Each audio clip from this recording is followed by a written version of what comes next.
अस्सलाम वालेकुम, मैं उमर फ़ारूक आपको आज की इस वीडियो में बताऊंगा कि आप लोग किस तरीके के साथ लिक्विड ड्रिप इफेक्ट क्रिएट कर सकते हैं आफ्टर इफेक्ट्स में। तो बगैर देर किए चलते हैं कंप्यूटर स्क्रीन पर। तो यहाँ पर आप ये देख सकते हैं हमने आफ्टर इफेक्ट्स को ओपन किया हुआ है और सबसे पहले हम ये जो न्यू कंपोजिशन का ऑप्शन है ना, इसके ऊपर क्लिक करेंगे और फिर कंपोजिशन सेटिंग बॉक्स जब ओपन हो चुका है आप ये देख सकते हैं।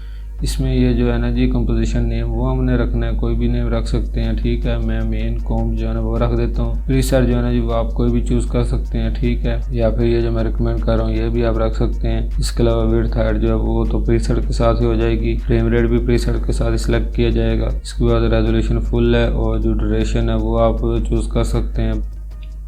बैकग्राउंड कलर जो है जी वो है जी ब्लैक, ठीक है। इसके बाद क्या करना है जी, ओके के ऊपर मैं क्लिक कर देता हूँ, ठीक है। और जो मेन कंपोजिशन है ना वो क्रिएट हो चुकी है। और फिर हमने क्या करना है जी, फिर हमने इस तरह करना है कि हमने जो टेक्स्ट है ना इसको सिलेक्ट करने के बाद आप यहाँ पे जो है ना जी कोई भी टेक्स्ट जो है ना वो लिख सकते हैं। और फिर इसके बाद यहाँ पर ये जो एंकर पॉइंट है ना इसको हमने सेंटर में लाना है और इसके लिए यहाँ पे जो पेन बिहाइंड का जो ऑप्शन है ना इसके ऊपर हम डबल क्लिक करेंगे और जो एंकर पॉइंट है वो सेंटर में आ जाएगा। और फिर इसके बाद हमने क्या करना है जी, हमने इस तरह करना है, इसको अलाइन करना है सेंटर में अलाइन करने के बाद इसका ये जो कलर है ना जी इसकी आउटलाइन को ख़त्म करना है, फिल करना है कलर को। और जो आउटलाइन है वो 0% कर देंगे, 0 पिक्सल कर देंगे। इसकी जो है ना जी स्केल की प्रॉपर्टीज़ को ओपन करूँगा और स्केल की प्रॉपर्टीज़ को ओपन करने के बाद मैं इसको इंक्रीज़ कर देता हूँ। इसके बाद मैं इफेक्ट्स एंड प्रीसेट्स में सर्च करूँगा CC स्मेयर, ठीक है। CC स्मेयर आप ये देख सकते हैं और इसको मैं ड्रैग करके हमारी ये जो लेयर है ना टाइमलाइन पैनल में दी टाइमलाइन पैनल के नाम से जो टेक्स्ट लेयर है इसके ऊपर हम इसको पेस्ट कर देते हैं। इसके बाद मैं इस तरह करता हूँ, ये जो दी है ना इसको कट कर देता हूँ, ठीक हो गया। इसका स्केल जो है ना वो भी इंक्रीज़ कर लेते हैं, ठीक हो गया। जो है ना जी मैं यहाँ पे ये जो फ्रॉम में ये जो ऑप्शन है ना इसको सिलेक्ट करता हूँ, ठीक हो गया। इसको सिलेक्ट करने के बाद मैं इस तरह करता हूँ कि यहाँ पे जो है ना आई के बॉटम में एक क्लिक करता हूँ, ठीक है। और फिर मैं दोबारा से जो है ना जी जो 2 वाला ऑप्शन है ना इसमें ये जो पॉइंट है इसको सिलेक्ट करता हूँ। इसको जो है ना मैं इसी की सीध में जो है ना बॉटम में कंपोजिशन पैनल के यहाँ पे जो स्क्रीन के बॉटम में एक मैं क्लिक करता हूँ। और फिर मैं इस तरह करता हूँ कि ये जो रीच है ना इसकी ये जो स्टॉप वॉच है इसके ऊपर क्लिक करूँगा और जो टाइम इंडिकेटर है वो आप देख सकते हैं जी वो 0 सेकंड पे है। और जो रेडियस है वो मैं इंक्रीज़ कर दूँगा, ठीक हो गया। और इसको जो है ना जी जूम आउट कर लेता हूँ मैं। और फिर इसको जो 2 वाला पॉइंट था ना बॉटम वाले इसको ड्रैग करके मैं नीचे कर देता हूँ, ठीक है।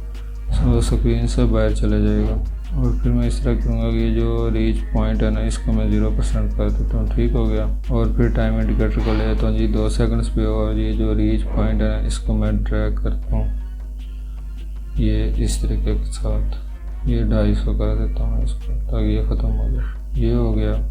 इसके बाद मैं इस तरह करता हूँ कि ये जो है ना टाइमलाइन पैनल में ये जो लेयर है इसको मैं सिलेक्ट करके यू को प्रेस करता हूँ और जो की फ्रेम्स हैं वो शो हो गए हैं। इसके बाद मैं इन दोनों की फ्रेम को सिलेक्ट करता हूँ, फिर इनको इजीज करता हूँ। आप जो है ना जी F9 की को प्रेस करके इसको इजीज कर सकते हैं आसानी के साथ। और फिर मैं इन दोनों की फ्रेम को सिलेक्ट करके ग्राफ में चला जाता हूँ और यहाँ पर जो है ना ये जो एडिट स्पीड ग्राफ है ना इसको आपने जो है ना जी ओपन करना है, ठीक है ना जी। अगर आपके पास ये ओपन ना हो तो आपने इस पर राइट क्लिक करके इसको ओपन कर लेना है। और फिर ये जो है ना कर्व आपको इस तरीके के साथ शो होगी। और आपने इसमें ये जो की फ्रेम है इसमें ये जो है ना जी फर्स्ट वाला की फ्रेम है इसमें ये जो इसका येलो पॉइंट है इसको ड्रैग करके एंकर पॉइंट के साथ मिला देना है। और फिर दोबारा से हम जो है ना जी ग्राफ से बाहर आ जाते हैं। ग्राफ से बाहर आने के बाद मैं इस तरह करूँगा तो जो है ना जी मैं डुप्लीकेट करता हूँ इफेक्ट को और इसके बाद मैं फ्रॉम का पॉइंट जो है ना जी इसको सिलेक्ट करता हूँ और फिर जो कोई भी अल्फ़ाबेट है ना उसके बॉटम में मैं उसको जो है ना जी क्लिक करूँगा, ठीक है। और फिर जो है ना जी मैं 2 के पॉइंट को क्लिक करता हूँ और फिर उसी के सीध में जो है ना जी मैं जो बॉटम में जो है ना जी एक पॉइंट को क्लिक कर दूँगा, ओके हो गया। और फिर उसको जो है ना मैं ड्रैग करके नीचे कर दूँगा, स्क्रीन से बाहर ले जाऊँगा, ठीक है। और ये इस तरीके के साथ हो गया, ठीक है। इसके बाद मैं क्या करूँगा, इसके बाद मैं ये करूँगा मैं जो है ना इसको दोबारा से जो है ना जी डुप्लीकेट करूँगा इफेक्ट को और फिर से जो है ना जी फ्रॉम के पॉइंट को क्लिक करूँगा। और फ्रॉम के पॉइंट को क्लिक करने के बाद मैं यहाँ पे जो L है ना इसके ये जो बॉटम है ना इस पर क्लिक करूँगा और फिर मैं 2 के पॉइंट को क्लिक करूँगा और फिर इसके जो है ना जी बॉटम में मैं स्क्रीन के बॉटम पे जो है ना जी वो क्लिक करूँगा स्क्रीन को जो है ना जी जूम आउट करूँगा और इसको जो है ना जी उठा कर जो है ना जी बाहर कर दूंगा। ठीक हो गया, ये हो गया, ये 3 पॉइंट हो गया और इसको जो है ना मैं ड्रैग करके आगे कर देता हूँ। ठीक है, की फ्रेम्स। और फिर मैं जो है ना जी ये जो CC स्मेयर 3 है इसको जो है सेलेक्ट करके कंट्रोल D के साथ डुप्लीकेट करूँगा और फिर इसमें ये जो फ्रॉम है इसके साथ पॉइंट जो है इसको सेलेक्ट करूँगा और ये जो P है इसमें ये जो है ना जी बॉटम में एक मैं क्लिक करूँगा, पॉइंट टैग करूँगा और फिर मैं इसके बॉटम में 2 को सिलेक्ट करके इसके बॉटम में एक और जो पॉइंट है जी वो ऐड करूँगा। ये जो CC स्मेयर 2 है ना इसको मैं सिलेक्ट करूँगा और CC स्मेयर 2 में जो है ना जी इसको सिलेक्ट करके कंट्रोल D को मैं प्रेस करूँगा, ये डुप्लीकेट होगा। और फिर ये जो फ्रॉम में ये जो पॉइंट है इसको मैं सिलेक्ट करूँगा और सिलेक्ट करने के बाद मैं ये जो N है ना इसके बॉटम में क्लिक करूँगा और इसके बाद मैं इस तरह करूँगा कि 2 का जो पॉइंट है इसको सिलेक्ट करूँगा। 2 का पॉइंट को सिलेक्ट करने के बाद ये जो N में ये हमने फ्रॉम का जो पॉइंट लगाया था इसके बॉटम में जो है स्क्रीन से बाहर एक पॉइंट लगा देंगे। ठीक हो गया। ये जो स्मेयर 5 है ना इसके की फ्रेम है, ये जो प्रॉपर्टीज है इनको ओपन करके इनको ड्रैग करके थोड़ा सा और आगे कर देंगे और फिर मैं इन तमाम प्रॉपर्टीज़ को बंद कर दूंगा।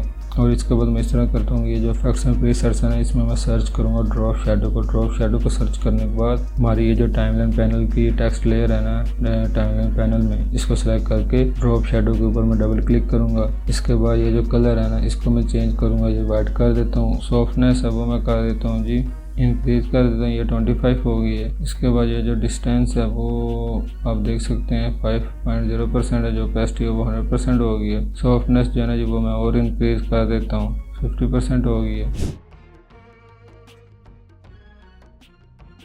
और इस तरीके के साथ आप जो लिक्विड ड्रिप इफेक्ट है ना वो क्रिएट कर सकते हैं आफ्टर इफेक्ट्स में। तो उम्मीद है कि ये जो वीडियो है ये आपको पसंद है। तो मेरी आपसे गुजारिश है कि वीडियो को लाइक कर दीजिए, चैनल को सब्सक्राइब कर दीजिए, ऑल के बेल आइकन को प्रेस कर दीजिए ताकि आगे आने वाले जो वीडियोज़ हैं उनको नोटिफिकेशन आपको बरवक्त मौसूल हो सके। इसके अलावा अगर आप लोगों ने अभी तक मुझे Facebook page, Instagram, threads, TikTok और जो एक्स अकाउंट है ना वहाँ पर फॉलो कीजिए। वहाँ पर मैं आपको वीडियोज़ के रिलेटेड जो इन्फॉर्मेशन है ना वो देता रहता हूँ। कमेंट बॉक्स में अपनी राय का इजहार जरूर किया करें ताकि मुझे पता चल सके कि आपकी राय क्या है।